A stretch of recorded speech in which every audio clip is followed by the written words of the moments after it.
Kryeministri Kristian Mickoski u bën thirrje marketeve që mos ta shfrytëzojnë situatën për të rritur çmimet, sepse në të kundërt edhe qeveria do të marrë masa ndaj tyre.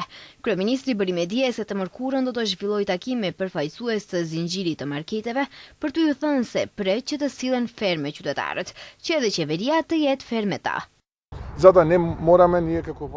gjatë ditës së nesërme kam takim me zinxhirin e supermarketeve, hipermarketeve. Duhet bisedojmë ato që mos ta shfrytëzojnë tani këtë presion dhe mjëherë të rrisin çmimet dhe presioni të bie tek shporta konsumatore qytetarëve, që të mos duhet ne si qeveri të ndërmarrim lloj tjetër të masave ofensive. Komisioni për mbrojtjen e konkurrencës dhe Komisioni Shtetëror i Tregut do të ndjekin sjelljen e tregtarëve të produkteve me pakizë dhe shumicë dhe në bazë të reagimit tyre ashtu do të sillet edhe qeveria. Edhe nga Inspektorati i Tregut treguhen të rrept për tregtarët që mendojnë të rrisin çmimet e produkteve.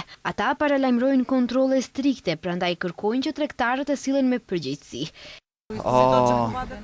Që nga sot do të formohet një ekip, po përgatisim një plan operativ dhe do të ketë kontrole inspektuese në përmarkete, te distributorët, importuesit dhe prodhuesit e ushqimit. Kështu që në periudhën e ardhshme do t'i përkushtohemi në mënyrë strikte kësaj çështjeje. Shpresoj në arsyeshmërinë e tregtarëve duke pasur parasysh se edhe bota po përballet me një krizë ekonomike globale dhe pres edhe përgjegjësi të tyre shoqërore.